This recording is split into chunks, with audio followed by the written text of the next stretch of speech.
ఒక ఆలోచనాత్మకమైనటువంటి అంశమును దేవుని సహాయాన్ని తీసుకొని మనం మాట్లాడుకుందాం. చిన్న ప్రార్థన చేసుకొని మనము సందేశంలోనికి ప్రవేశిద్దాం. ప్రార్థనలో ఏకీభవించవలసిందిగా మనవి. మహాపరిశుద్ధుడు అయినటువంటి మా ప్రియ పరలోకపు తండ్రి, మిక్కిలి ఘనమైనటువంటి మీ నామమును మీ ప్రియ కుమారుడు మా ప్రభు ప్రియ రక్షకుడు నజరేయుడైన యేసుక్రీస్తు ప్రభు వారి నామములో ఆయన మా నిమిత్తము శిలువలో చిందించిన రక్తమును ఆశ్రయించి శిలువ నుండి పరిశుద్ధాత్మని సహాయముతో మీ కృపాసనము వైపు చూస్తూ మిమ్మను మహిమపరచుచు ఘనపరచుచు ఇటు రీతిగా మీ పిల్లలుగా మీ ముందుకు వస్తున్నాము నాయన. మీతో మాట్లాడుటకు మీరు మాకు ఇచ్చినటువంటి ఘనతను బట్టి, భాగ్యమును బట్టి మిమ్మల్ని స్తుతిస్తూ ఉన్నాం. ప్రభువా, ఏ మాటలైతే ఈరోజు మాకు అవసరమో ఆ మాటలు మేము మా హృదయాలలో ముద్రించుకొని ఈ మాటల ప్రకారంగా మేము ఫలించుటకు అడుగులు ముందుకు వేయటకు సహాయం చేయమని మీ ఆత్మ సహాయం అర్థిస్తూ వినువారు మాత్రముగా ఉండి మమ్మల్ని మేము మోసపుచ్చుకొనకుండా ఈ మాటలలోని పరమార్థమును ఆలోచిస్తూ ఆలకించేవారుగా మేముండుటకు సహాయం చేయమని యేసుక్రీస్తు ప్రభువారి సర్వోన్నతమైన నామములోని ప్రార్థన మనవులు మీకే సమర్పించి వేడుకొనుచున్నాము తండ్రి. ఆమెన్. ప్రియులారా, ఈరోజు మనం మాట్లాడుకొనబోవు అంశము, ఆ అంశాన్ని ముందుగానే మనం చూద్దాం. On the screen please. Bible ఇచ్చు ధైర్య సందేశం. ఈ అంశముపై ఈరోజు మనము వినబోవున్నది మొదటి భాగము. బైబిల్ ఇచ్చు ధైర్య సందేశము. ఈరోజు మనం మాట్లాడుకొనబోవున్నది మొదటి భాగము. ప్రారంభిద్దాం. దైవజనుడైన మోషే గారు ఈ లోకాన్ని విడిచి వెళ్ళుటకు ఆసన్నమైన దినములవి. దేవుడు ఆయనను పిలుచుకోబోచున్నాడు. సందర్భ పరిచయాన్ని చేస్తున్నాను. ఒక గొప్ప సేవకునిగా, విధేయునిగా, దైవజనుడిగా, నిస్వార్థపరుడిగా, గొప్ప ప్రవక్తగా, ఐగుప్తు సింహాసనము అధిష్ఠించే అవకాశం ఉన్న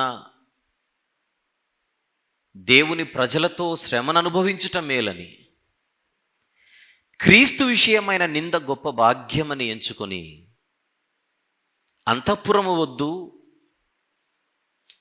దేవుని చిత్త ప్రకారము అరణ్యమే ముద్దు అని బయలుదేరి గొప్ప నాయకునిగా లక్షలాది మంది ఇశ్రాయేలు ప్రజలను విజయవంతంగా నడిపించిన చరిత్ర కలిగినటువంటి వ్యక్తి మోషే గారు.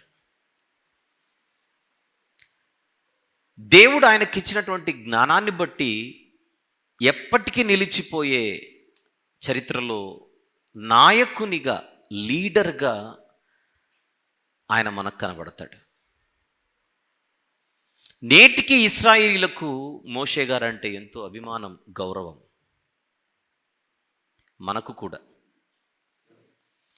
అనేకమైన విషయాలలో ఆయన మనకు మాదిరిగా కనబడుతూ ఉంటాడు. నా ఇల్లంతటిలో నమ్మకమైన వాడు, మిక్కిలి సాత్వికుడు అని దేవాది దేవుని చేత సాక్ష్యము పొందిన వ్యక్తి మోషే గారు. విశ్వాస వీరులలో ఒకనిగా ఎంచబడినవాడు మోషే గారు. అలాంటి గొప్ప వ్యక్తి ఐగుప్తు నుండి ప్రజలను బయటికి తీసుకొని వచ్చి కని విని ఎరుగని రీతిలో ఎర్ర సముద్రము కూడా తాను చెయ్యి ఎత్తితే చీలిపోయేంత గొప్పగా దేవుడు తాను నిలబెట్టి, సముద్రము మధ్య ఆరిన నేలపై ప్రజలను నడిపించి, అరణ్యమంతటా ఎంతో ఓపికతో సహనముతో నడిపించిన ఆయన తీరా కనానులోనికి ప్రవేశించవలసిన సమయం రాగానే దేవుడు ఇక్కడతో నీ చాప్టర్ అయిపోయింది, ఇక నువ్వు వచ్చేయాలి అన్నాడు. ఈ మాట మోషే గారికి ఎంతవరకు షాకింగ్గా ఉందో లేదో మనకు తెలియదు, కానీ ఆలోచిస్తే ఇశ్రాయేలు ప్రజలకు మాత్రం అది చాలా ఒక రకంగా జీర్ణించుకోలేని విషయమే. ఎన్నో దశాబ్దాల పాటు వారు నడిపించిన నాయకుడు ఈరోజు తీరా వాగ్దాన దేశములోనికి ప్రవేశించే సమయంలో దేవుడు ఆయనను పిలుచుకోవడం, నువ్వు వెళ్ళకూడదని చెప్పడం ఆయన అభిమానులకు జీర్ణించుకోలేని విషయమే. ఓ చిన్న మాట, మోషే గారు ఇశ్రాయేలీయులు నడిపించినంత కాలం నేను మిమ్మల్ని నడిపించలేదు, కానీ ఊరికే సరదాగా ఈ వారమే నా చివరి వారము, వచ్చే వారం నుంచి మీకు నేను కనబడకపోవచ్చు అని ఒక మాట అన్నాను అనుకోండి, సీరియస్గానే అన్నాను అనుకోండి, నిజం అనుకోండి కాసేపు, ఇంకా తర్వాత నేను ఏం చెప్పినా ఎక్కదు. ఈ మనిషిని ఈరోజే మనం లాస్ట్ చూసేదన్న మైండ్తోనే చూస్తూ ఉంటారు. మైండ్ పనిచేయదు. ఎన్నో ప్రశ్నలు. వైఎస్ రాజశేఖర్ రెడ్డి గారు హఠాత్తుగా మరణించినప్పుడు ముఖ్యమంత్రిగా ఉండి ఆ రోజుల్లో ఆ ఉద్వేగ భరిత వాతావరణంలో టీవీలలో కొంతమంది, అప్పుడు ఉమ్మడి రాష్ట్రం కనుక మంది, ఆయన లేని రాష్ట్రాన్ని మేము ఊహించుకోలేకపోతున్నామని కొంతమంది స్టేట్మెంట్లు ఇచ్చారు. ఒక్కసారిగా ఇంత అద్భుతమైనటువంటి పరిపాలన అందించినటువంటి నాయకుడు ఇప్పుడు లేకపోతే ఏంటి భవిష్యత్తు అని మేము భయపడిపోతున్నామని కొంతమంది ఆయనను ఎంతో అభిమానించేవారు మీడియా ముందు వారు మాట్లాడినట్టుగా మనం ఆ పాత వీడియోస్ చూస్తే మనము చూడవచ్చు. ఒక నాయకుని మీద ఆధారపడినటువంటి వారు ఉన్నపాటున హఠాత్తుగా ఆ నాయకుడు ఇక లేకపోతే అతని పరిస్థితి, ఆ ప్రజల పరిస్థితి ఎలా ఉంటుందో మానసికంగా మీరు ఒకసారి ఊహించుకోమని నేను కోరుతున్నాను.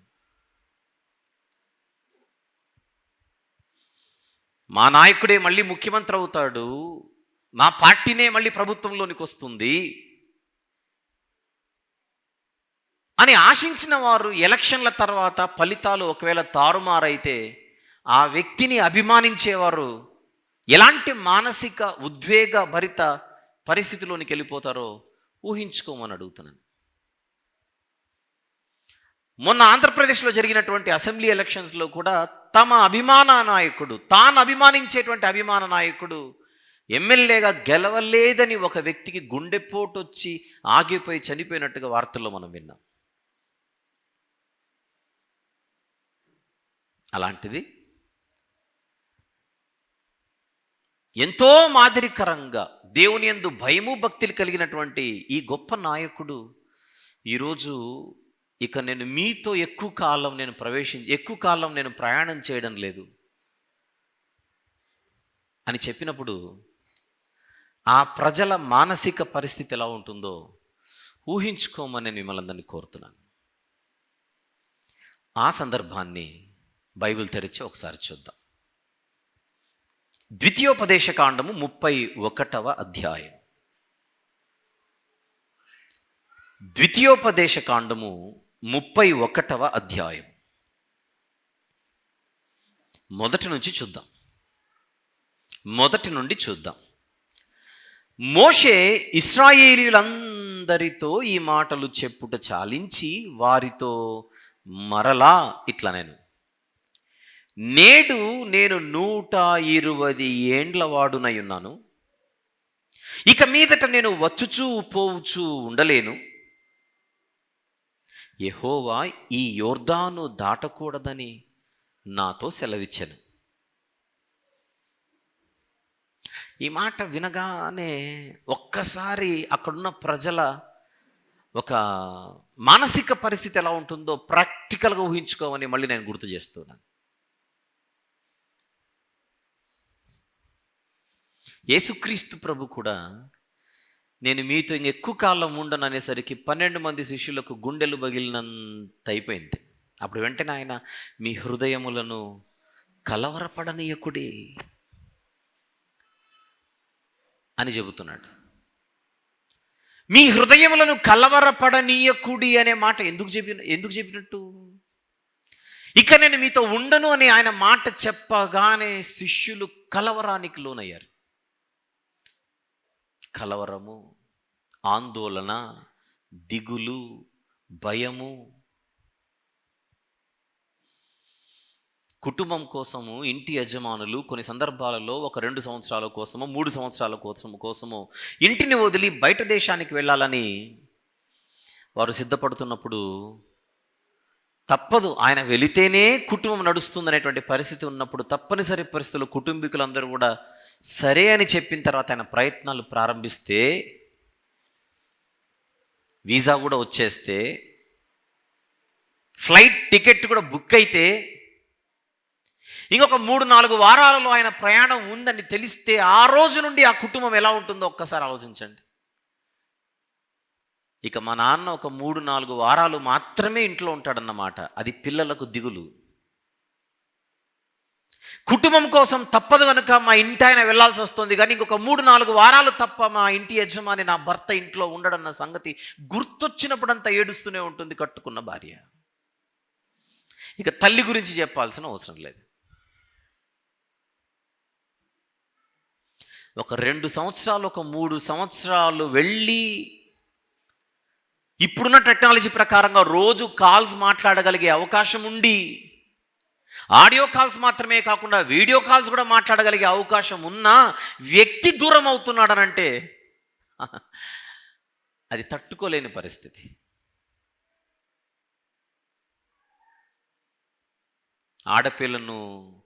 ఆడపిల్లకు పెళ్లి చేసి అత్తగారింటికి పంపించేటప్పుడు తల్లి పరిస్థితి పక్కన పెట్టండి, కానీ తండ్రిని చూడండి ఒకసారి. అప్పగింతలు జరిగేటప్పుడు ఆడపిల్లను అత్తగారింటికి పంపించేటప్పుడు ఆ తండ్రిని ఒక్కసారి అలా చూడండి. నవమాసాలు మోసి భూమి మీద ఆ పిల్లను ప్రవేశింపజేయడానికి ఆ తల్లి ఆ రోజు ఏడిస్తే, భూమి మీదికి ఆ బిడ్డ రావడానికి తల్లి ఏడ్చింది ఆ పురిటి నొప్పులకు. ఆ బిడ్డ పెరిగి పెద్దదై ఇప్పుడు అత్తగారింటికి వెళ్తుంటే దాదాపుగా అలాంటి ఏడుపే తండ్రిది ఉంటుంది. ఎక్కడికో వెళ్ళట్లేదు, అంగారక గ్రహానికి వెళ్తుందా ఆడబిడ్డ అత్తగారింటికి వెళ్తుందా? అత్తగారింటికేగా. వారానికి ఒకసారి వెళ్ళి చూసి రావచ్చుగా, ఫోన్లో మాట్లాడవచ్చుగా, అవసరమైతే అల్లుడి గారిని రిక్వెస్ట్ చేసి ఆ అమ్మాయిని ఒకప్పుడు పిలిపించుకోవచ్చుగా. ఇన్ని అవకాశాలు ఉన్నాయిగా.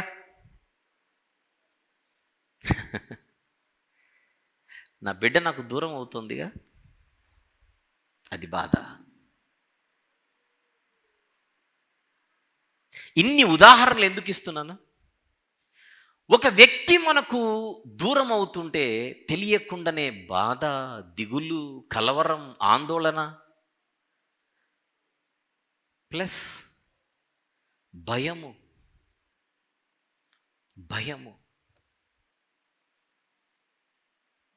40 సంవత్సరాల పాటు ఈ లక్షలాది మందిని విజయవంతంగా నడిపించిన ఆయన ఇక మీదట నేను మీకు కనబడను అనేసరికి ఇప్పుడు నేను చెప్పిన భావాలన్నీ ఆనాటి మనుషులలో వచ్చి ఉండవా?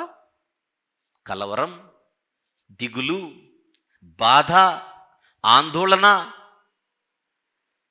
వీటన్నిటితో పాటు భయం.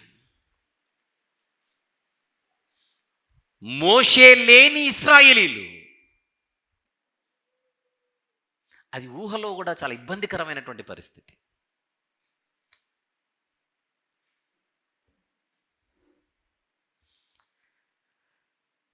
కానీ ఆయన ఇస్తున్న ఒక అద్భుతమైన సందేశాన్ని ఈరోజు మనం చూడాలి.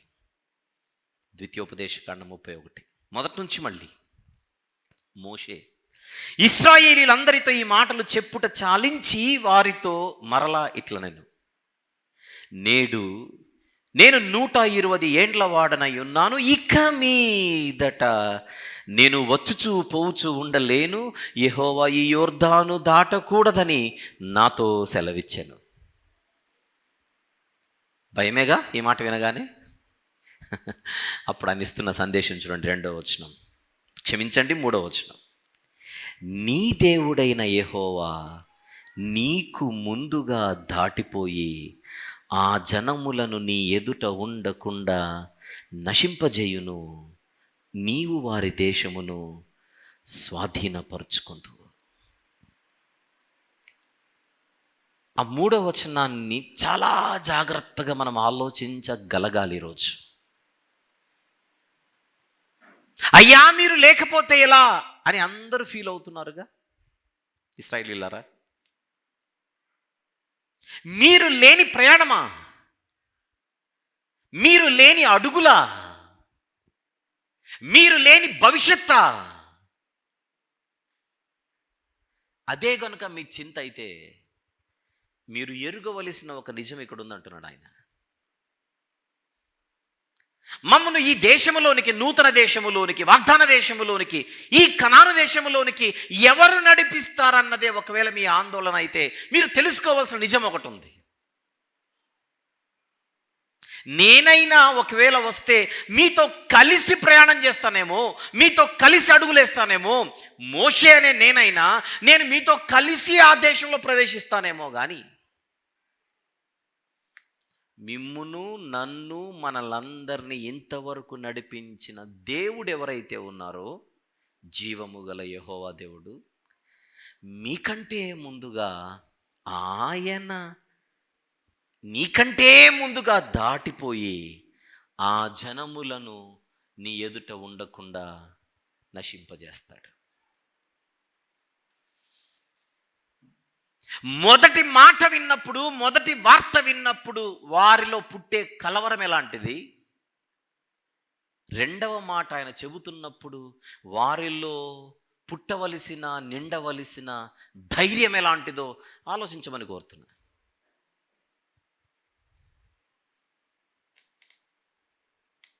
ఒక వ్యక్తిని చూస్తూ ఉంటే ఆ వ్యక్తిని బట్టి ధైర్యంగా ఉండడం, ఆ వ్యక్తి దూరం అయిపోతూ ఉంటే ధైర్యాన్ని కోల్పోయి కలవరానికి లోనవ్వడం, అది మీ మధ్య జరగకూడదు అన్నది మోషే గారి సందేశం. వ్యక్తిని బట్టి ధైర్యంగా ఉండడం, వ్యక్తిని బట్టి భయానికి లోనవ్వడం, అది మీ మధ్య ఉండకూడదు. కారణం, మీరు భయపడవలసింది నేను లేకపోతే కాదు, మీతో ఆయన లేకపోతే. మీరు ధైర్యంగా ఉండవలసింది నేనున్నాను గనుక కాదు, ఆయనున్నాడు గనుక. ఆయన లేకపోతే భయపడండి, ఆయన ఉంటే ధైర్యంగా ఉండండి. ఈ పాయింట్ మీరు ఎప్పుడు మిస్ అవ్వకూడదు అంటున్నాడు మోసెస్, అనగా మోషే గారు. అది సరే, దేవుడు నడిపిస్తాడు, బాగానే ఉంది.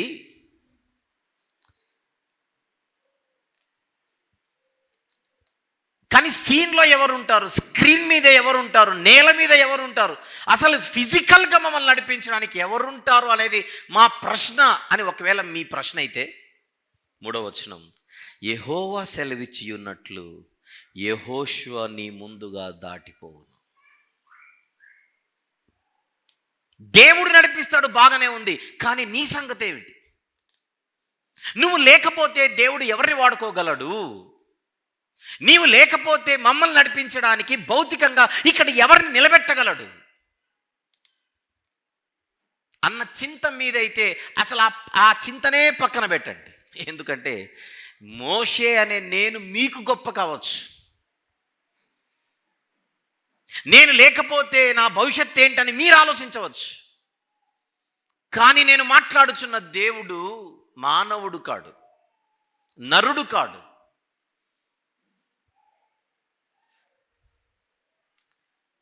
మరొకటి, నరుల మీద ఆధారపడేవాడు కాదు. దేవుడు నరుడు మాత్రమే కాదు, నరుడు కాడు అన్నది మాత్రమే కాదు, కానీ ఆయన నరుల మీద ఆధారపడేవాడు కాదు. గనుక మోషే లేకపోతే ఎలా అనేది మీ చింత. మోషే లేకున్నా మోషే ఉంటే పిక్చర్ ఎలా ఉంటుందో అంతకంటే బెటర్గా పిక్చర్ని దేవుడు చూపించగలడు. అని చెబుతున్నమాట, నన్ను యెహోషువతో ఆయన రీప్లేస్ చేయబోతున్నాడు. కనుక ఎవరు నడిపిస్తారా అనేటువంటి కలవరము, ఆందోళన మీకు అవసరం లేదు. మీరు చూడవలసింది నన్ను కాదు, మీరు చూడవలసింది యెహోషువను కాదు, యెహోవా దేవునిని చూడండి. ఈ రోజు వరకు నేను, రేపటి వరకు యెహోషువ, ఎల్లుండి ఆయన ఇంకొకరు నిలబెట్టుకోగలడు. ఇది మూయకండి. అపోస్తలుల కార్యముల్లో ఒక మాట చూసొద్దాం. 17వ అధ్యాయం, అపోస్తలుల కార్యములు 17వ అధ్యాయం 24వ వచనము మరియు 25వ వచనము చూద్దాం. జగత్తును అందలి సమస్తమును నిర్మించిన దేవుడు తానే ఆకాశమునకును భూమికిని ప్రభువయున్నందున హస్తకృతములైన ఆలయములలో నివసింపడు. నెక్స్ట్ మాట, ఆయన అందరికిని, యెహోషువకు మోషేకు కూడా, ఆయన అందరికిని జీవమును ఊపిరిని సమస్తమును దయచేయువాడు గనుక తనకు ఏదైనను కొదువై ఉన్నట్టు మనుషుల చేతులతో సేవింపబడువాడు కాడు. తనకు ఏదైనా కొదువై ఉన్నట్టు మనుషుల మీద ఆధారపడేవాడు కాదు. ఎవరు మన దేవుడు? కొదువ లేనివాడు. మన దేవుని దగ్గర డబ్బులు ఉండవు, బంగారం ఉండదు, వెండి ఉండదు అని మాత్రమే కాదు, పాపం దేవుడు మనీ లేని పేదవాడు అని అనుకోవడానికి వెళ్ళలేదు. మనీ పవర్ లేని పేదవాడు అని మన దేవుని గురించి అనుకోవాల్సిన అవసరం లేదు. అలాగని మ్యాన్ పవర్ లేనివాడు అని కూడా అనుకోవాల్సిన అవసరం లేదు. దేవునికి మనీ పవర్తోనూ మ్యాన్ పవర్తోనూ పని లేదు. ఈ విషయం అందరూ దయచేసి జాగ్రత్తగా వినవలసిందిగా మనవి. ఏ పవర్తో దేవునికి పని లేదు, మనీ పవర్తో పని లేదు, మ్యాన్ పవర్తో కూడా దేవునికి పని లేదు. యేసు ప్రభు వస్తుంటే జేజేలు పలుకుతూ, హోసన్నా అని అరుస్తూ, కేకలు వేస్తూ, స్తుతి కేకలతో ప్రజలందరూ కూడా అరుస్తుండగా ఆనందధ్వనులతో అక్కడున్న వాళ్ళు యేసు ప్రభువుని చూసి, బోధకుడా నీ శిష్యులను ఊరకుండమని చెప్పు అని అడిగితే ఆయన అన్నమాట ఏమిటి? వాళ్ళు ఊరకుంటే రాళ్ళు కేకలేస్తాయి అన్నాడా లేదా? వాళ్ళు ఊరకుంటే రాళ్ళు కేకలేస్తాయి. దాని అర్థం ఏంటి? కేవలం మానవుల స్తుతులపై మాత్రమే ఆధారపడిన వాడు కాదు దేవుడు. రాళ్ళు సహితం ఆయనను స్తుతించుటకు సిద్ధంగా ఉన్నాయి. అబ్రహాము మాకు తండ్రిని మీరు గొప్పలు చెప్పుకోకండి దేవుడు అనుకుంటే, ఈ రాళ్ల వలన అబ్రహాముకు పిల్లలను పుట్టిస్తాడు దేవుడు. బిలాము అనే వ్యక్తికి ఒక జంతువుతో పాఠము చెప్పించడం ఏమిటి? ఏలియా గారికి కాకోలములతో ఆహారం పంపించడం ఏమిటి? ఆకాశము నుండి ఆహారాన్ని కురిపించడం ఏమిటి? బండలో నుండి నీళ్లను రప్పించడం ఏమిటి? సముద్రం అడ్డొస్తే ఈ ప్రజలను ఎలా నడిపించాలనేటువంటి ఏమాత్రం ఆందోళన లేకుండా సముద్రాన్ని పక్కకు జరిపి నడిపించడం ఏమిటి? అది దేవుని పవర్. దేవుని పవర్ ముందు మనీ పవర్ నిలబడదు, అండ్ మ్యాన్ పవర్ కూడా నిలబడదు. తనకు ఏది కొదువలేదు అని అంటోంది బైబిల్. దాని అర్థం, మోషే గారు లేకపోతే దేవుడు కొంచెం వీక్ అయిపోతాడేమో అని అనుకోవడానికే ఛాన్స్ లేదు ఇక్కడ.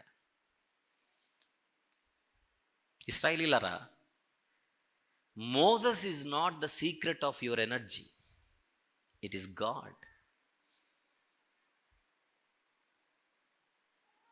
మా బలానికి రహస్యం మోజెస్ అని మీరు అనకూడదు, దేవుడు అనాలి. అది మోషే గారు ఇస్తున్న సందేశం. వెళ్దాం కిందికి. ద్వితీయోపదేశ కాండ 31వ అధ్యాయం 3వ వచనం. నీ దేవుడైన యెహోవా నీకు ముందుగా దాటిపోయి ఆ జనములను నీ ఎదుట ఉండకుండా నశింపజేయును. నీవు వారి దేశమును స్వాధీనపరచుకొందువు. యెహోవా సెలవిచ్చి ఉన్నట్లు యెహోషువ నీ ముందుగా దాటిపోవును. యెహోవా నశింపజేసిన అమోరీల రాజులైన సీహోనుకును ఓగుకును వారి దేశమునకును ఏమి చేసెనో ఆ ప్రకారముగాని ఈ జనములకును చేయును. బలవంతులైన అమోరు రాజులు అలా దేవుడు నలిపేశాడు. అమోరీలనే మీ ద్వారా మీ చేత మట్టి కరిపించిన దేవుడు ఎవరినైనా మట్టి కరిపించగలడు. అమోరీలను కొట్టినోడు ప్రపంచంలో ఎవరినైనా కొడతాడు అనుకోవచ్చు. దావీదు గారు చంపింది ఒక గొల్యాతుని. అమోరీలను చూస్తే అందరూ గొల్యాతులే కనపడుతుంటారు. అమోరీలు అంటే ఏంటో మీకు ఒక్క మాటలో చెప్పా. దావీదు గారు చంపింది ఒక గొల్యాతుని. ఇప్పుడు అమోరీల దగ్గరికి వెళ్తే ఎవరిని చూసినా గొల్యాతులే. అందుకే ప్రత్యేకంగా సీహోను ఓగు అనంత హైలైట్ ఎందుకు చేస్తున్నారు పేర్లు? అంత బలాఢ్యులు వారు, అనాగరికులు, మానవుల రూపాలలో ఉండే మృగాలు. అందుకే మోషే గారు చెబుతున్నమాట, అమోరు రాజులనే దేవుడు నశింపజేశాడు, ఏ జనాన్నైనా అలాగనే చేస్తాడు అని 5వ వచనంలో, నేను మీకు ఆజ్ఞాపించిన దానినంతటిని బట్టి మీరు వారికి చేయనట్లు యెహోవా నీ చేతికి వారిని అప్పగించును. అసలు ఈ ప్యాసేజ్ అంతా చదువుతుంటే దేవుడు మీకు ముందుగా దాటెళ్ళిపోతాడు.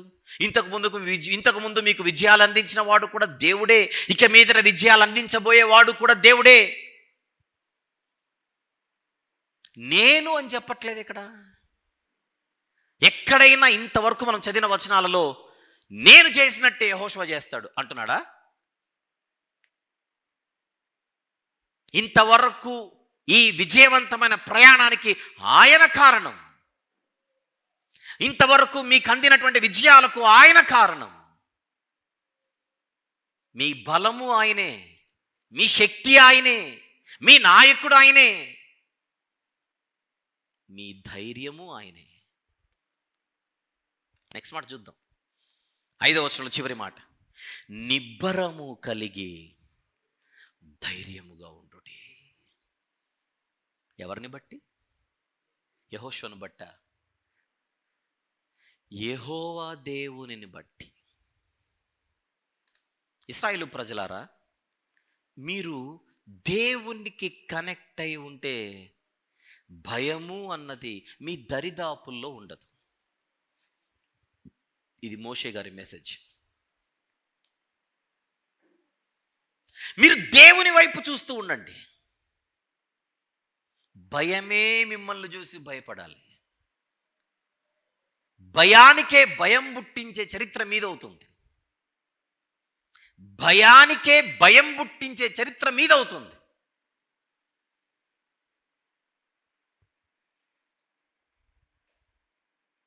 ఉందా?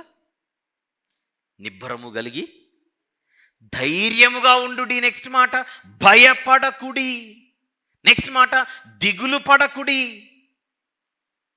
వారిని చూచి దిగులు పడకుడి. ఆ వర్బ్స్ చూడండి జాగ్రత్తగా. నిబ్బరము కలిగి ఉండండి, ధైర్యము కలిగి ఉండండి, భయాన్ని అస్సలు ఏమాత్రం దరిదాపుల్లోనికి ఆహ్వానించకండి, భయపడకండి, ఎవరినో చూసి దిగులు పడకండి అని. ఎందుకు అని అడిగితే, నీతో కూడా వచ్చువాడు నీ దేవుడైన యెహోవాయే, ఆయన నిన్ను విడువడు, నిన్నెడబాయడు. రైట్. పలు సందర్భాలలో ఒక విషయాన్ని మనం నేర్చుకుంటూ వస్తూ ఉంటాం. పాత నిబంధనలో ఇశ్రాయేలీయులు ఎవరికి సాదృశ్యము? క్రొత్త నిబంధనలో ఉన్న క్రైస్తవులకు సాదృశ్యం. క్రొత్త నిబంధన యుగములో ఉన్న క్రైస్తవులకు సాదృశ్యం. క్రొత్త నిబంధన యుగంలో ఉన్న వాళ్ళం మనం కూడా. వాళ్ళు ఛాయగా ఉన్నారు మనకు. ఇప్పుడు జాగ్రత్తగా ఆ ప్యాసేజ్ని, ఆ సందర్భాన్ని ఆలోచిస్తే, ఇక్కడున్న ఇశ్రాయేలీలు మనకు సాదృశ్యమైతే అక్కడున్న సందేశం ఖచ్చితంగా మనకు కూడా వర్తిస్తుంది. ఎలా ఎలా మనము కూడా వ్యక్తులను చూస్తూ బ్రతుకుతున్నామేమో, వాళ్ళను బట్టి ధైర్యంగా మనం ఉంటున్నామేమో. ఒక వ్యక్తిని బట్టి లేదా వ్యక్తులను బట్టి మనము ధైర్యంగా ఉండే పరిస్థితి మనదైతే ఆ ధైర్యం ఎక్కువ కాలం ఉండదు. పాయింట్ మిస్ అవ్వకండి అసలు.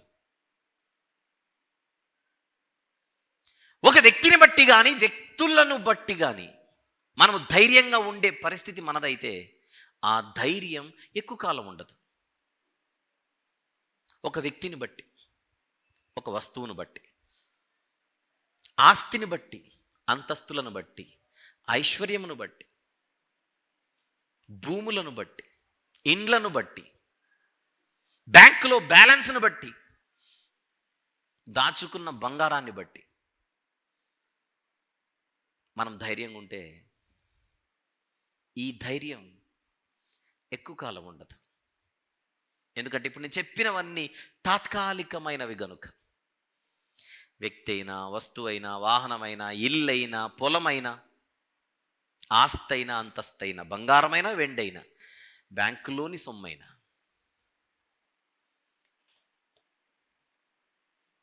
అవి ఉన్నంతకాలం ధైర్యంగా ఉంటాం. అవి పోగానే నెత్తి మీద తెల్ల గుడ్డ, ఎక్కడ లేని భయం తన్నుకుంటూ వచ్చేస్తుంటుంది.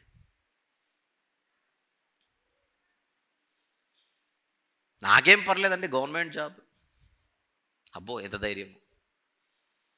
నాకేం పర్లేదని ఇన్సూరెన్స్ కట్టాను, ఇప్పుడు నాకేమైనా పర్లేదు, హెల్త్ ఇన్సూరెన్స్ మొన్ననే స్టార్ట్ చేశాను. ఈ గుండె కొట్టుకుంటే కదా అది మనకు పనికి వచ్చేది. ఇదే ఆగిపోయింది అనుకోండి, ఇన్సూరెన్స్ ఏం చేయాలి అక్కడ? అసలు మన ధైర్యానికి ఆధారం ఏంటి అని అడుగుతున్నాను సూటిగా.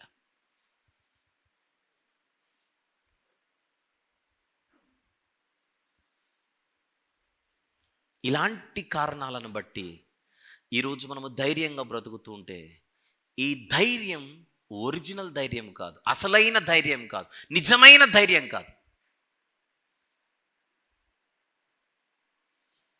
మోషే గారి ద్వారా బైబిల్ ఇస్తున్న సందేశం మనందరికీ, నీవు నేను మనందరం దేవునికి కనెక్ట్ అయి బతుకుతున్నామా?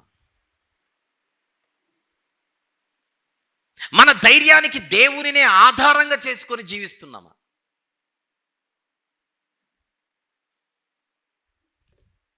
పరిశీలించుకుందాం, ప్రశ్నించుకుందాం.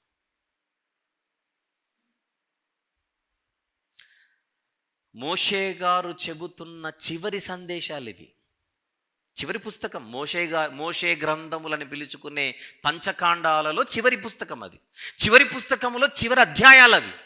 చివరి అధ్యాయాలలో మోషే గారి ఫైనల్ మెసేజెస్ అవి.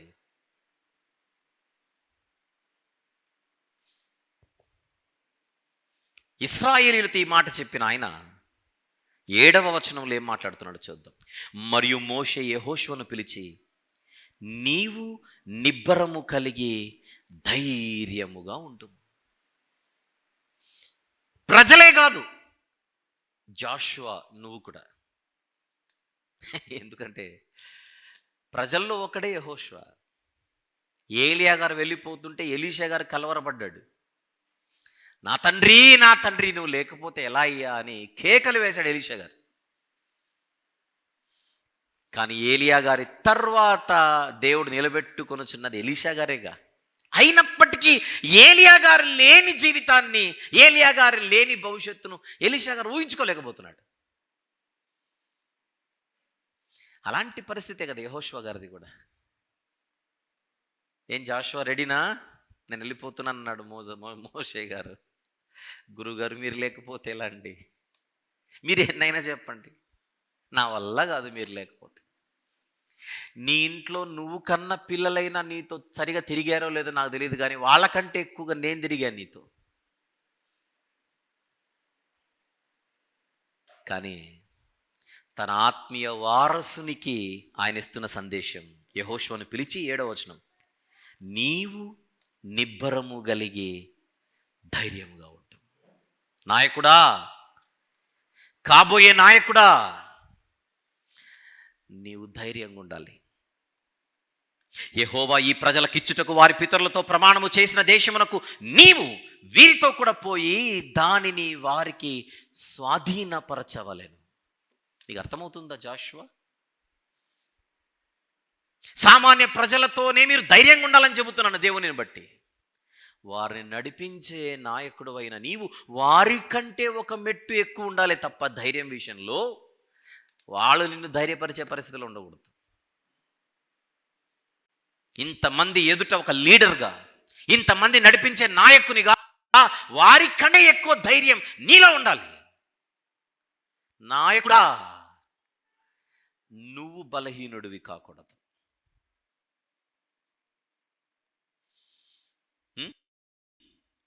యెహోవా ఈ ప్రజలకిచ్చుటకు వారి పితరులతో ప్రమాణము చేసిన దేశమునకు నీవు వీరితో కూడా పోయి దానిని వారికి స్వాధీనపరచవలెను. 8వ వచనం, నీ ముందర నడుచువాడు యెహోవా, ఆయన నీకు తోడయుండును, ఆయన నిన్ను విడువడు, నిన్ను ఎడబాయడు, భయపడకుము, విస్మయమొందకుమని ఇశ్రాయేలీయులందరి ఎదుట అతనితో చెప్పాను. ఎంత అద్భుతమైన మెసేజ్ అది! ఎంత అద్భుతమైన మెసేజ్ అది!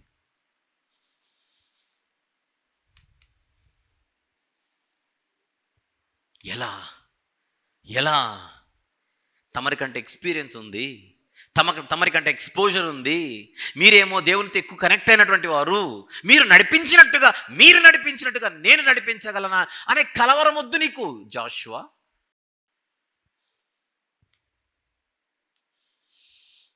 దేవుని చూడు, నన్ను కాదు.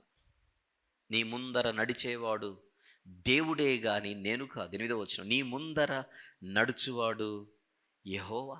నెక్స్ట్ మాట, ఆయన నీకు తోడయుండును, ఆయన నిన్ను విడువడు, ఆయన నిన్ను ఎడబాయడు, గనుక భయపడకుము, విస్మయమొందకుము అని ప్రజలందరి ఎదుట ఈ మాట చెబుతున్నాడు.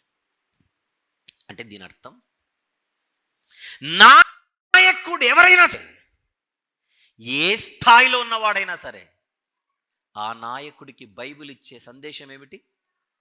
నీవు దేవునిని చూడగలిగితే నువ్వు భయపడాల్సిన అవసరం లేదు.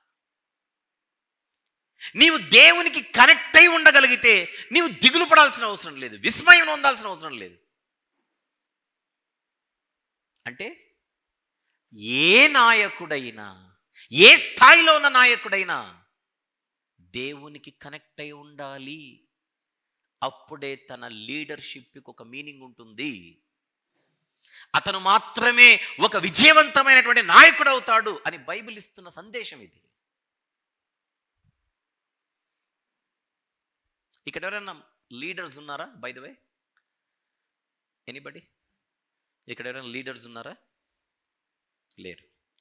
ఇక్కడ ఎవరైనా భర్తలు ఉన్నారా? ఇక్కడ ఎవరైనా తండ్రులు ఉన్నారా? పోనీ తండ్రులు చేయొద్దండి. నేను తండ్రినే. Very good. మీరు లీడర్లు కాదనింది ఎవరు? అంటే మీకు అసలు మీరు లీడర్లో కాదో కూడా తెలీదా అధ్యక్ష? మీకు లీడర్లు అనగానే ఏ పార్టీనో అని ఆలోచిస్తున్నారా? పొలిటికల్ పార్టీల గురించి. నేనేనాడు అసెంబ్లీకి వెళ్ళలేదే, నేనేనాడు ఎలక్షన్లో నిలబడలేదే అనేదే నా భావన. మా కంపెనీలో కూడా నాకు పైన బాస్ ఉన్నాడు కానీ నేను కాదు, కానీ మీరు ఉద్యోగం గురించి ఆలోచిస్తున్నారేమో. అబ్బే, నాయకుడు నీవే నీ ఇంటికి, చెప్పండి, నావికుడు నీవే కుటుంబానికి.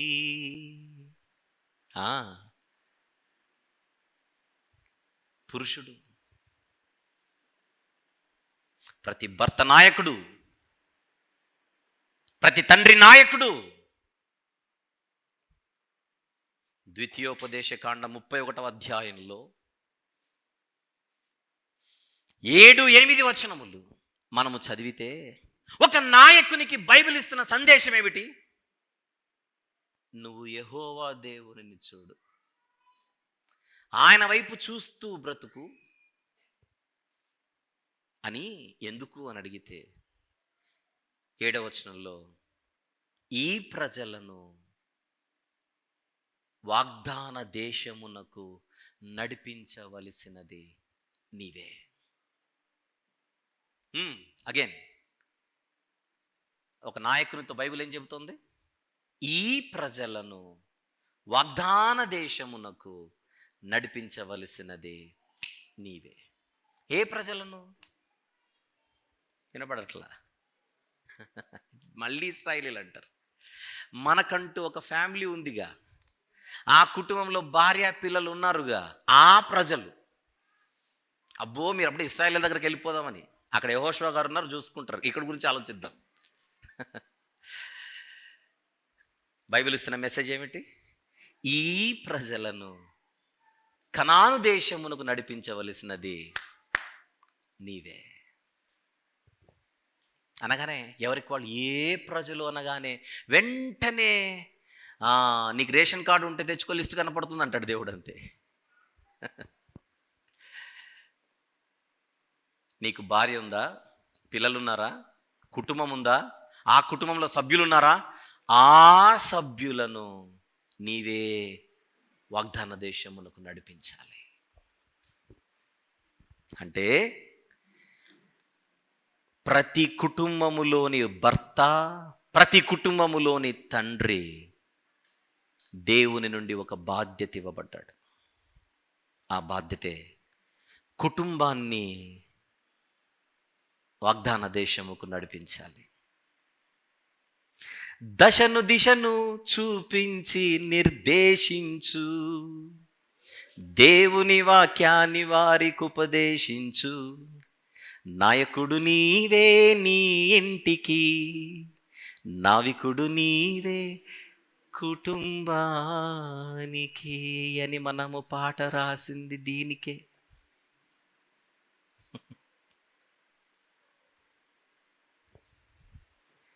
బైబిల్ అడుగుతున్న స్ట్రైట్ ఫార్వర్డ్ క్వశ్చన్ ఇది. ఈరోజు భర్తలుగా, తండ్రులుగా ఈరోజు మనము చేస్తున్న న్యాయం ఎంత?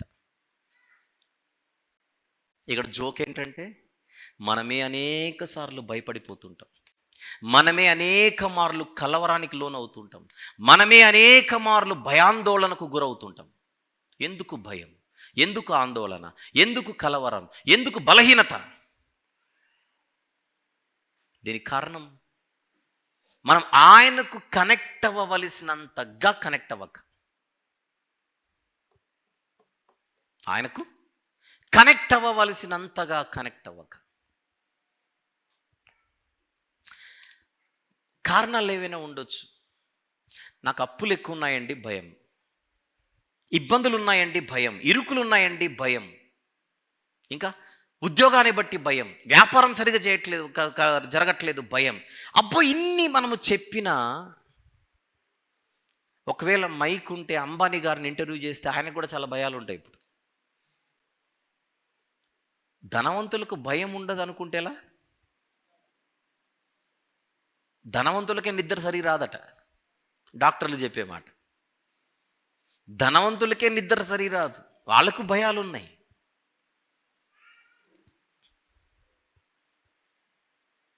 అంటే మనము దేవునిని సరిగా రుచి చూడట్లా, అందుకే భయాలు. యెహోవాను రుచి చూడుడి అంటోంది బైబిల్. అంటే ఎక్కడో మన లైఫ్ కరెక్ట్ ట్రాక్లో లేదు. సైకిల్ చైన్ ఉంటుంది, అప్పుడు చైన్ పడిపోతుంటుంది. చైన్ పడిపోతే చక్రం సరిగా తిరగదు. సైకిల్కున్న చైన్ పక్కకు జరిగితే ఏమవుతుంది? చక్రము తిరగదు. మన జీవిత చక్రం సరిగా నడవట్లేదు అని అంటే చైన్ సరైన ట్రాక్లో లేదు. ఈరోజు ఇక్కడ నుంచి సెలవు తీసుకునే ముందుగా ఇక్కడున్న పురుషులందరూ, ముఖ్యంగా భర్తలు, తండ్రులు, ఇంటి యజమానులు, నా జీవితానికి సంబంధించిన చైన్ ట్రాక్లో ఉందా లేదా? ఈరోజు ఉద్యోగం సమస్య ఉంది, రేపు పొద్దున మంచి ఉద్యోగం వస్తుంది, తర్వాత భయం ఉండదా? అప్పుడు వేరే భయాలు ఉంటాయి. ఈరోజు అప్పును బట్టి భయపడుతున్నాం, రేపు పొద్దున అప్పు తీరిపోతుంది, మళ్ళీ తర్వాత భయం ఉండదా? గ్యారంటీ చెప్పగలరా? జీవిత కాలం అంతా ఏవో ఒక భయాలు మనల్ని వెంటాడుతూనే ఉన్నాయే. భయానికే భయం పుట్టించేది ఎప్పుడు మనం? ఇక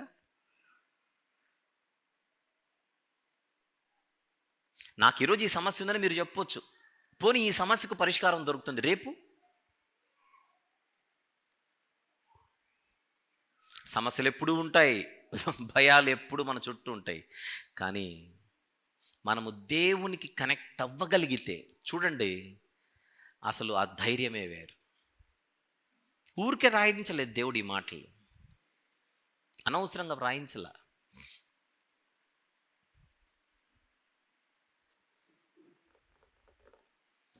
మేము సేఫ్ అనుకుంటున్నారేమో సోదరీమణులు. జ్ఞానవంతురాలు తన ఇంటిని కట్టుకోను అంటే అర్థం ఏంటి?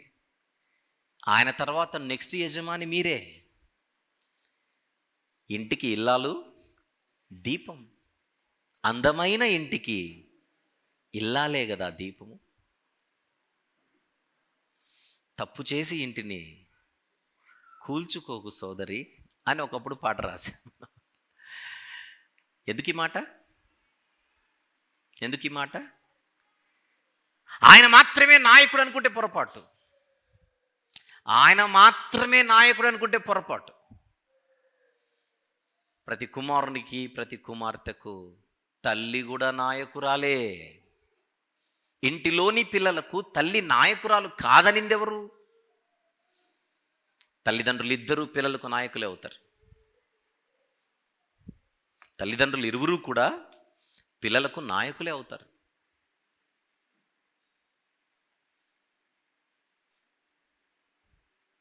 మన ఇంట్లో నెమ్మది లేకపోవడానికి, మన ఇంట్లో సమాధానం లేకపోవడానికి, మన ఇంట్లో కలవరం ఉండడానికి, మన ఇంట్లో ఆందోళన ఉండడానికి, దీని అంతటికీ కారణం ఎక్కడో మనము దేవుని వైపు చూడడంలో ఫెయిల్ అవుతున్నాం. This is true. అది మా కుటుంబమా మీ కుటుంబం అని కాదు, అన్ని కుటుంబాలకు మనం ఎక్కడో దేవుని చూడడంలో ఫెయిల్ అవుతున్నాం. బైబిల్ ఇచ్చిన సందేశం ఏమిటి? విశ్వాసమునకు కర్తయు దానిని కొనసాగించువాడైనా యేసువైపు చూడుడి. యేసువైపు చూడుడి.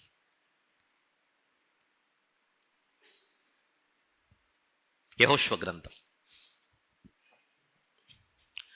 దానికంటే ముందు ఒక్కసారి 23వ వచనం చదువుదాం. ద్వితీయోపదేశకాండం 31వ అధ్యాయం 23వ వచనం. మరియు ఈసారి యెహోవా దేవుడు మాట్లాడుతున్నాడు. మరియు యెహోవా నూను కుమారుడైన యెహోషువకి ఇలాగు సెలవిచ్చాను. ఇందాక మోషే గారు మాట్లాడారు, ఇప్పుడు దేవుడే మాట్లాడుతున్నాడు యెహోషువ గారితో. నీవు నిబ్బరము కలిగి ధైర్యముగా ఉండుము. నేను ప్రమాణపూర్వకముగా వారికి ఇచ్చిన దేశమునకు ఇశ్రాయేలీయులను నీవు తోడుకొని పోవాలను. నేను నీకు తోడైయుందును. నేను తోడై ఉంటాను. ఎంత డైరెక్ట్ ప్రామిస్ ఇది.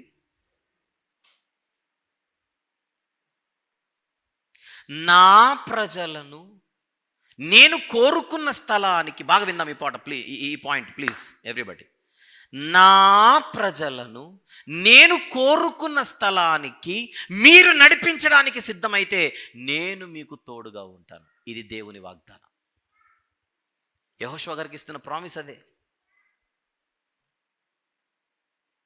నా ప్రజలను నేను కోరుకున్న స్థలానికి మీరు నడిపించడానికి సిద్ధమైతే నా తోడే మీకుంటుంది డైరెక్ట్గా, ఎవరి తోడో కాదు. ఇక ఈరోజు దేవుడు మనకిచ్చిన ప్రజలు బేసిక్గా మన కుటుంబాలు. ఈరోజు దేవుడు మనకిచ్చిన ప్రజలు ఎవరా అని మనం చూడాల్సిన అవసరం లేదు.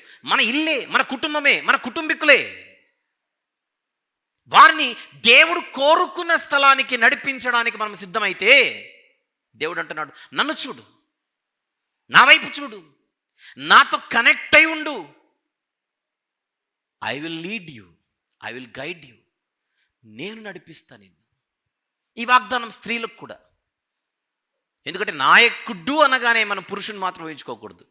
కుటుంబానికి ఇద్దరు నాయకులే, ఎవరి పాత్ర వారిది.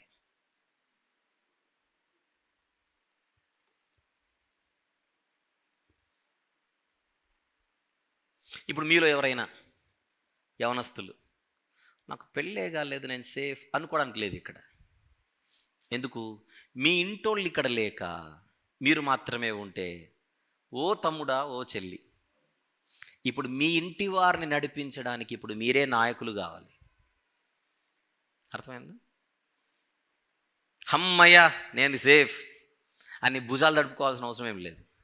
మీరు ఇక్కడున్నారు అని అంటే ఆల్రెడీ మీ కుటుంబం, రక్షణకు దూరంగా ఉన్న మీ కుటుంబానికి దేవుడు మిమ్మునే ఆత్మీయ నాయకులుగా నిలబెట్టినట్టు. Got the point? రక్షణ లేని కుటుంబీకులున్న కుటుంబము నుంచి మీలో ఎవరైనా వచ్చి ఉంటే ఇక మీ వయసుతో పని లేదు. మీరు పెద్దోడా, చిన్నోడా, పెద్దమ్మాయ, చిన్న అమ్మాయి, ఇదంతా పని లేదు. దేవుడు ఆ కుటుంబానికి నిలబెట్టిన ఆత్మీయ నాయకులు మీరే. ఇది మనం గుర్తించాలి. ఆయన ఇస్తున్న వాగ్దానం ఏమిటి? వారిని నడిపించడానికి మీరు సిద్ధమైతే నన్ను చూడండి, నాతో కనెక్ట్ అయి ఉండండి, నా తోడు నీకుంటుంది. యెహోషువ గ్రంథం తీద్దాం. మొదటి అధ్యాయం, యెహోషువ గ్రంథము మొదటి అధ్యాయం, మొదటి నుంచి. యెహోవా సేవకుడైన మోషే మృతి నొందిన తర్వాత చనిపోయాడు మోషే గారు. యెహోవా నూను కుమారుడును మోషే పరిచారకుడునైన యెహోషువకి ఇలాగు సెలవిచ్చాను, నా సేవకుడైన. ఇప్పుడు దేవుడు మాట్లాడుతున్నాడు, ఇక మాట్లాడడానికి మోషే గారు లేరుగా. నా సేవకుడైన మోషే మృతి నొందెను, కాబట్టి నీవు లేచి నీవును ఈ జనులందరూ ఈ యోర్దాను నది దాటి నేను ఇశ్రాయేలీయులకు ఇచ్చుచున్న దేశమునకు వెళ్ళుడి. ఏమని చెప్తున్నాడు యెహోషువ గారితో? యెహోషువ గారితో చెబుతున్న మాట ఏమిటి? మోషే లేడు నాయన, ఇప్పుడు మోషే చనిపోయాడు, మృతి నొందాడు. ఆ రెస్పాన్సిబిలిటీ ఇప్పుడు నువ్వు తీసుకోవాలి. మళ్ళీ మోషే చనిపోయాడు, ఆ రెస్పాన్సిబిలిటీ ఇప్పుడు నువ్వు తీసుకోవాలి. ఇందాక ద్వితీయోపదేశ కాండంలో నేను చనిపోతాను అన్నాడు, ఆ రెస్పాన్సిబిలిటీ నువ్వు తీసుకోవాలి అన్నాడు అక్కడ. ఇప్పుడు చనిపోతాడు కాదు, చనిపోయాడు.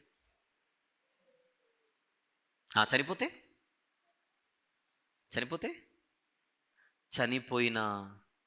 చనిపోయిన ప్రాజెక్ట్ డిస్టర్బ్ అవ్వకూడదు, చనిపోయిన పని డిస్టర్బ్ అవ్వకూడదు. మోషే గనక ఉంటే ఈరోజు మన పరిస్థితి ఇలా ఉండేది కాదు అని ఎవ్వడు మాట్లాడుకోకూడదు. ఎందుకు? ఆ బాధ్యత నువ్వు తీసుకోవాలి. రైట్. ఎందుకు ఆ మాట నొక్కుతున్నానో చెప్తాను. ఏ మనిషి అయినా శాశ్వత కాలం ఉంటాడా? ఉండడు. మీరు భయపడకుండా వింటానంటే చెప్తాను, భయపడినా చెప్తాను. ఇది రెండో విషయం. ఈరోజు కుటుంబాలను నడిపించేది పురుషులు. కరెక్ట్. ఆత్మీయంగా నడిపించాలి, డ్యూటీ అదంతే. ఒకవేళ ప్రాక్టికల్గా మాట్లాడదాం, ఒకవేళ పరలోకం అనే వాగ్దాన దేశానికి కుటుంబాన్ని నడిపించే పురుషుణ్ణి కనుక దేవుడు పిలుచుకుంటే, ఏదో ఒకరోజు పిలుచుకోడా? ప్రాక్టికల్గా మాట్లాడండి. కుంటాడు, పిలుచుకుంటాడు. అప్పుడు ఆ బాధ్యతను భర్తీ చేయడానికే ఏమనుకోకండి, సోదరీ మండలందరూ సిద్ధమా. అందుకే భయపడొద్దన్నాను. నేను ఈరోజు వచ్చి తప్పు చేశాను, మందిరానికి అనవసరంగా వచ్చాను అని కూడా ఫీల్ కాకండి. ప్రాక్టికాలిటీ మాట్లాడదాం. ఎందుకు అడుగుతున్నానంటే, ఆత్మీయంగా బలంగున్న భర్తలున్న ఇండ్లల్లో భార్యలు బలహీనంగా కనబడుతూ ఉంటారు జనరల్గా. ఒక యోబు గారు బలవంతుడు ఆత్మీయంగా, భార్య బలహీనురాలు. మన కుటుంబాలలో అలా ఉండకూడదని చెప్తున్నా. ఒకవేళ భార్యల కంటే దేవుడు ముందుగా భర్తలను పిలుచుకుంటే, పిల్లలను ఆత్మీయంగా నడిపించడంలో భార్యలు బలవంతులుగా ఉండాలి. ఆ బలం ఉందా అని అడుగుతున్నాను స్ట్రైట్ ఫార్వర్డ్గా. ఆ సిద్ధపాటు ఉందా అని అడుగుతున్నాను. నేను కొంచెం బ్రేక్ తీసుకుంటాను మీ దగ్గర, మా వాళ్ళతో మాట్లాడతాను ఒక మాట. ఇప్పుడు సీన్ రివర్స్ అయింది అనుకోండి, మనలో మాట అర్థమైందే మనం ఎక్స్ప్లెయిన్ చేయాలి. అయినా కూడా మీరు భయపడకూడదు, ఇది మా ప్రాబ్లం.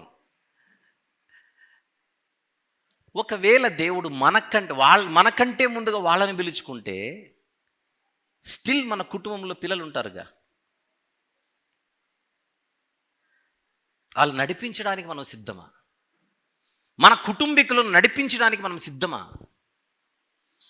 ఒక్కసారిగా మన కుటుంబాలు కుదేలవ్వడమేనా ఒక మనిషి లేకపోతే? ఒక మనిషి లేకపోతే మన కుటుంబాలన్నీ కూడా కుదేలైపోవడమేనా? ఓడ బద్దలైపోయినట్టుగా ఉండడమేనా? అలాగైతే ఈ సందేశం విందాం అంటున్నాను. నేను మృతి నొందిన తర్వాత యెహోషువ, you have to take the responsibility అన్నాడు ఆయన బతికున్నప్పుడు. ఇప్పుడు దేవుడు, నువ్వు ఇంతవరకు కలిసి నడిచిన మోషే లేడు నాయన, ఇప్పుడు ఆ రెస్పాన్సిబిలిటీ నీది.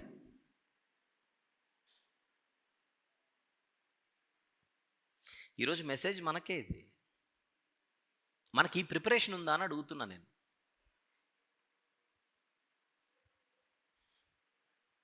ఇంకొక అడుగు ముందుకేసి ప్రాక్టికల్గా మాట్లాడతాం. ప్రాక్టికల్గానే మాట్లాడద్దాం. ఎవరు చెప్పారు నీకేమి అవ్వదని? దేవుడు ఇంకొక 30 సంవత్సరాలు నీకు ఆయుష్ ఇస్తున్నాడు బిడ్డ అని చెప్పను నేను. ప్రాక్టికల్గా మాట్లాడదాం అంటున్నా. కాసేపు తల్లిదండ్రులందరూ పక్కకు జరగండి. ఇక్కడున్న ఒక వయసులో ఉండే కుమారులు, ఒక వయసులో ఉండే కుమార్తెలు, నేను మీతో మాట్లాడుతున్నా. మరీ చంటి పిల్లల గురించి కాదు. ఒక వయసు, నా భాష అర్థమయ్యే మెచ్యూరిటీ ఉన్నటువంటి యవనస్తులతో మాట్లాడుతున్నా. ఇలా జరగాలని కోరుకోవట్లా, కానీ ప్రాక్టికల్గా మాట్లాడితే, ఒకవేళ తల్లిదండ్రులకు ఏదైనా జరిగి ఆ తల్లిదండ్రులు కుటుంబానికి దూరం అయితే, మిగిలిన కుటుంబ సభ్యులను ముఖ్యంగా ఆత్మీయంగా నడిపించడానికి మీరు సిద్ధమా అని అడుగుతున్నా.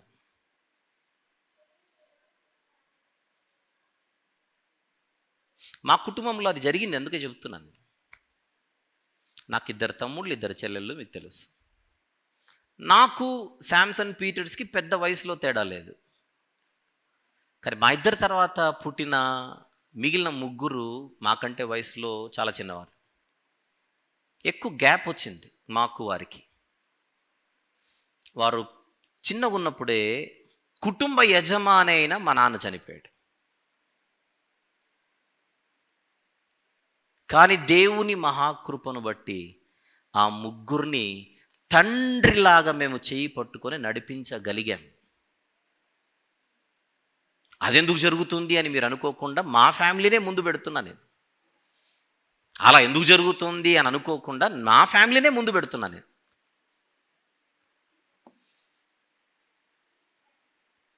మన సిద్ధపాటు ఎలా ఉంది అని అడుగుతున్నా. ఒక వ్యక్తి మరణిస్తే ఆ వ్యక్తి బాధ్యత తీసుకునే శక్తి దేవుణ్ణి ఆనుకుంటే మనకు వస్తుంది.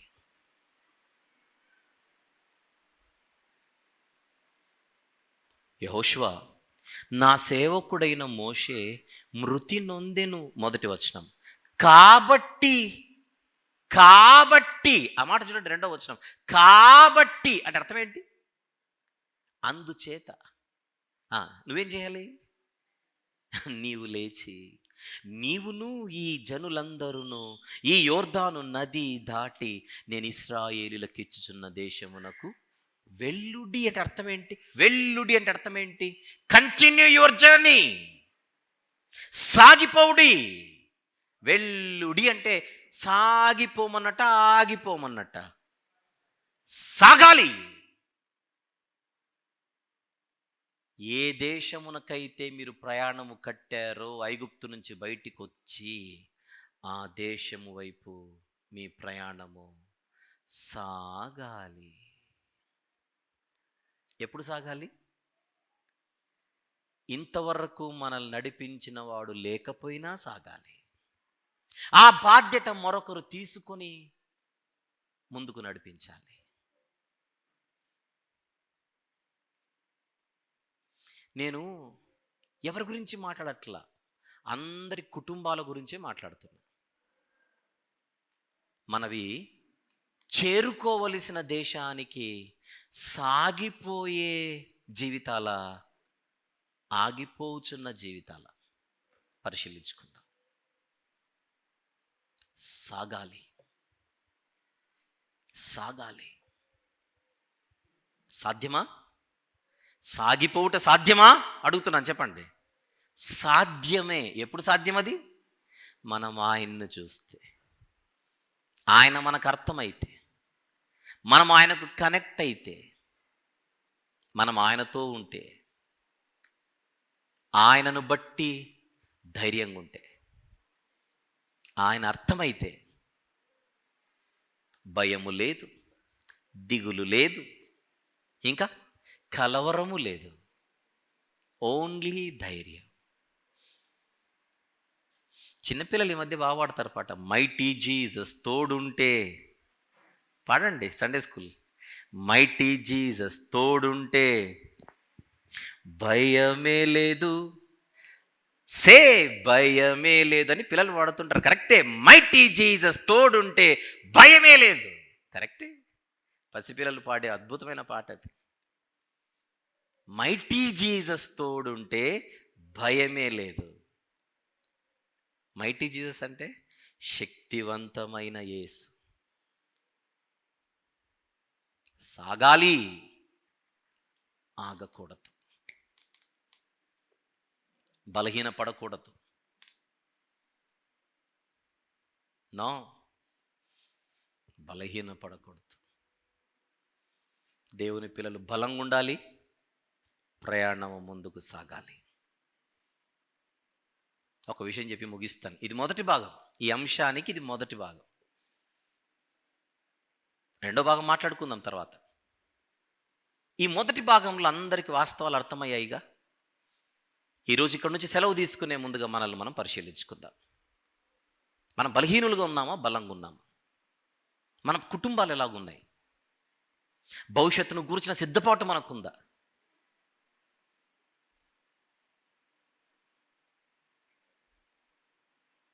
నేను మా అమ్మ ఇక్కడే ఉంది, మా అమ్మతో కూర్చున్నప్పుడు మాట్లాడుతుంటాను. మనం ఉన్నాము కనుక ఎలా ఉంది, రేపు పొద్దున మాకంటే అమ్మ నువ్వే ముందు చనిపోతే, లేదమ్మా నీకంటే నేను ముందు చనిపోతే వాట్ నెక్స్ట్ అని మాట్లాడుతుంటాను నేను సీరియస్గా కూర్చొని. మనం పోయిన తర్వాత వీళ్ళు ఎలా ఉండాలి?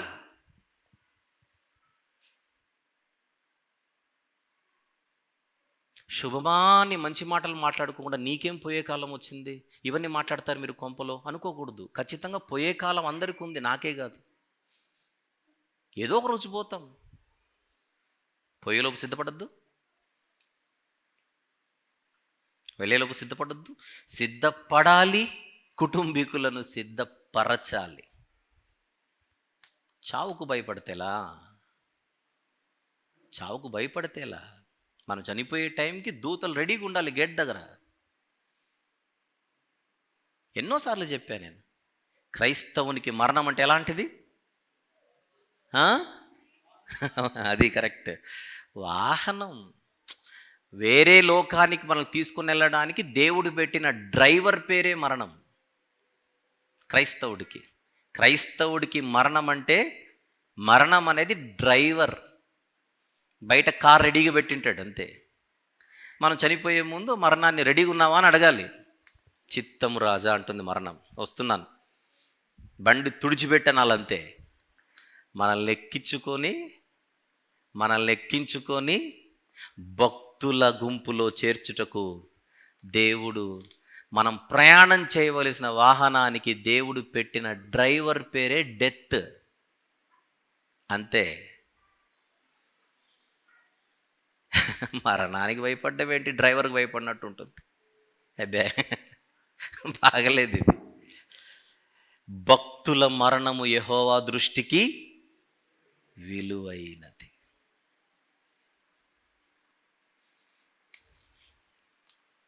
గనుక మనము ఆత్మీయంగా, మానసికంగా, వాస్తవాలలో ఎంత బలంగా ఉండాలో వాక్యం మనకు నేర్పిస్తుంది. అందుకే వాక్యం దగ్గరికి రావాలి. ఆ నిజాలే ఇక్కడ చెప్పేది. కొన్ని సందర్భాలలో కొన్ని విషయాలు కఠినంగా అనిపించవచ్చు చెవికి.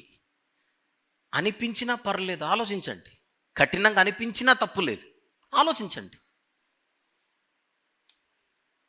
అరే నువ్వు అట్లా మాట్లాడకూడదు అని అంటే మళ్ళీ ఎవరో ఒకరు మాట్లాడాలి. నేను కాకపోతే ఎవరో ఒకరు మాట్లాడాలి. కొన్ని సందర్భాలలో కొన్ని విషయాలు మన చెవికి కఠినంగా అనిపించినప్పుడు ఎవరు ఫీల్ అవ్వకండి దయచేసి. అలా ఇలా మాట్లాడతారండి, అలా మాట్లాడకూడదు అని అనకండి. నిజాలు ఎప్పుడో ఒకసారి వినకపోతే ఎలా? ప్రత్యేకించి దేవుని సన్నిధికి వచ్చినప్పుడు నిజాలే వినాలి మనం, రైట్? ఎందుకంటే కొన్ని విషయాలు దేవుడు వాక్యము ద్వారా సూటిగా మాట్లాడుతున్నప్పుడు వాటిని మనము సాత్వికమైన మనసుతో స్వీకరించి ఆలోచించి మన విషయంలో మనము బలపడాలి. ఈరోజు ఇంటికి వెళ్ళిన తర్వాత అందరు ప్రార్థన చేసుకుందాం. ప్రభువా, ఏ దినమున ఏమి సంభవించునో మాకు తెలియదు. ఆవిరి వంటి జీవితము కలిగిన మేము మా సిద్ధపాటు ఎలాగున్నదో పరిశీలించుకోవడానికి నాయన ఈరోజు మీరు మాకు అవకాశం ఇచ్చారు. మేము సిద్ధపడుచు మా కుటుంబీకులను సిద్ధపరచుటకు మాకు వివేకమును, బలమును, నడిపింపును దయచేయి తండ్రి అని అందరు అడగాలి. ఆగిపోయే గుండె చప్పుడును ఆపే అంత మొనగాళ్ళు ఎవరు లేరు ఇక్కడ. మనకంత సీన్ లేదు కనుక ఆఖరి క్షణం కోసం సిద్ధంగా ఉండడమే మంచిది. ఆ క్షణం వచ్చేలోగా, అనగా గుండె చప్పుడు ఆగే ముందుగా, ఆగే లోపే ఒక అద్భుతమైనటువంటి సిద్ధపాటు. మోషే గారు సిద్ధపడ్డాడు, తన చుట్టూన్న వారిని ఏం చేశాడు? సిద్ధపరిచాడు. అలాంటి వారిని మాదిరిగా తీసుకొని అడుగులు ముందుకు వేద్దాం, రైట్? దీని కొనసాగింపు మరొక భాగంలో మాట్లాడుకుందాం. కొద్దిసేపట్లో మనము ప్రభు బల్ల పరిచర్లోనికి వెళ్తున్నాం. మరణించిన యేసుక్రీస్తు ప్రభు మన నిమిత్తం మరణించడం జరిగింది, మన పాపాల కోసం మరణించడం జరిగింది. మరణాన్ని గెలిచిన ఆయన మరణానికి భయపడాల్సిన అవసరం లేదని చెప్పాడు. ఆ ధైర్యముతో మనల్ని మనం పరిశీలించుకుంటూ ఈ పరిచర్యలో పాల్గొందాం. ప్రార్థన చేసుకుందాం. ప్రేమగల తండ్రి, కృపగల దేవ, ఈ రాత్రి మీరు ఇచ్చినటువంటి ఈ మాటలను బట్టి స్తుతులు చెల్లిస్తూ, బైబిల్ గ్రంథము ద్వారా మీరు ఇస్తున్నటువంటి ధైర్య సందేశాలను బట్టి స్తుతులు చెల్లిస్తున్నాం. ఈ మొదటి భాగమును బట్టి మేము మహిమపరుస్తున్నాం. ఆయన విన్న మాటలు తండ్రి మేము పెడచెవిన పెట్టక మా హృదయం అనే పలకపై ముద్రించుకొని బలముగా ఆత్మీయంగా మేము ముందుకు సాగుటకు సహాయం చేయమని, మీ తోడుతో, మీ నడిపింపుతో నిత్యము మేము ధైర్యముగా జీవిస్తూ ప్రయాణం చేయుటకు సహాయం చేయమని వేడుకొనొచ్చు.